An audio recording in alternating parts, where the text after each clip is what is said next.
পূর্ব বর্ধমানে কাটোয়া ২ নম্বর ব্লকের শিবাটি গ্রাম পঞ্চায়েতের শিবাটি গ্রামে রয়েছেন ধর্মরাজ ঠাকুর। সেখানেই শুরু হয়েছে গাজন। এই ঠাকুরের বাৎসরিক পুজো হলো গাজন উৎসব।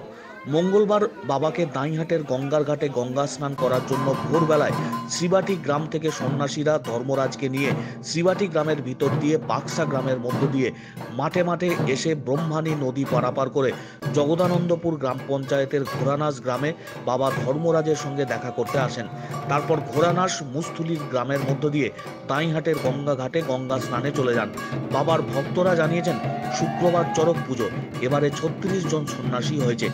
ধর্মরাজ ঠাকুরের গাজন উৎসব চলে আসছে প্রাচীন কাল থেকে। আনন্দ উৎসবে মাতোয়ারা গোটা এলাকা।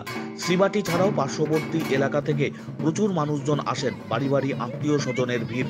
ধর্মরাজ ঠাকুরের গাজনকে কেন্দ্র করে উৎসব উন্মাদনা গোটা এলাকা জুড়ে। গাজন পশ্চিমবঙ্গের একটি লোক উৎসব। এই উৎসব শিব, মনসা, নীল এবং ধর্ম ঠাকুরের পুজো কেন্দ্রিক। ধর্মের গাজন সাধারণত বৈশাখ, জ্যৈষ্ঠ ও আষাঢ় মাসে পালিত হয়। চিরাচরিত প্রথা এবং ঐতিহ্য মেনে কাটোয়া ২ নম্বর ব্লকের শিবাটি গ্রাম পঞ্চায়েতের শিবাটি গ্রামে ধর্মরাজ ঠাকুরের গাজন শুরু হয়েছে। আর সেই গাজন উৎসবকে কেন্দ্র করে মাতোয়ারা এলাকার মানুষজন।